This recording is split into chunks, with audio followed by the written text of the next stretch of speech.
covet, it's not very pretty, but I do it. I see something and I want it, even though it isn't mine. The key to understanding the commandment in the Old and New Testament is the definition of the word covet.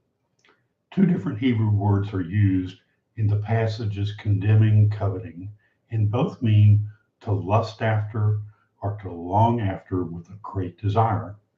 It is in relation to wanting something that belongs to somebody else. It's not mine, but I want it. Now, these commandments are given as you shall not. The desire in this case for something that is not the property of the desire, myself, and is not rightfully mine to long after. Now, there is good news. In fact, there's great news. Jesus has redeemed me and paid the price for my missing God's goal of not coveting. I am to grow as a disciple and to root it out of my life. I have the power to do that by the Holy Spirit that raised Jesus from the dead. So the command to not covet is the 10th or the last of the 10 commandments, but it's one of the hardest commandments to obey, and it's very difficult to see this being broken in others because it is hidden in the heart where God can only see it. The 10 commandments can never be kept by anyone except by Jesus the Messiah, who kept them perfectly. So in Exodus, we hear God say, you shall not covet your neighbor's house, their car, their belongings.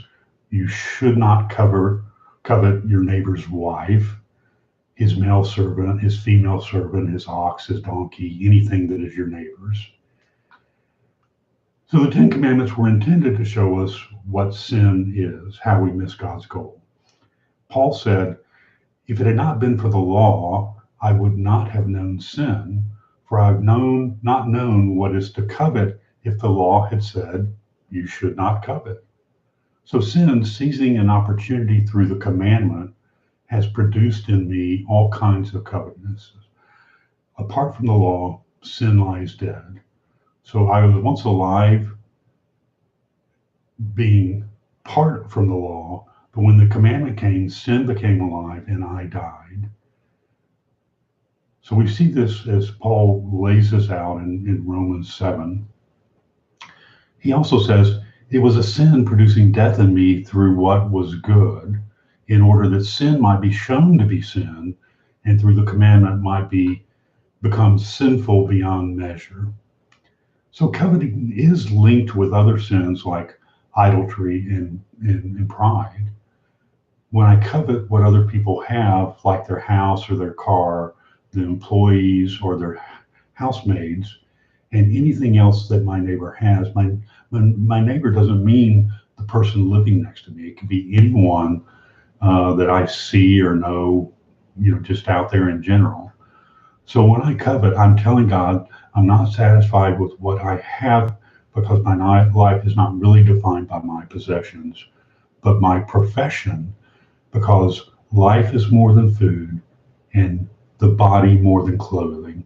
Jesus gives us the way. He shows us how to live life fully, not missing God's goal. Now that's some good news for the day.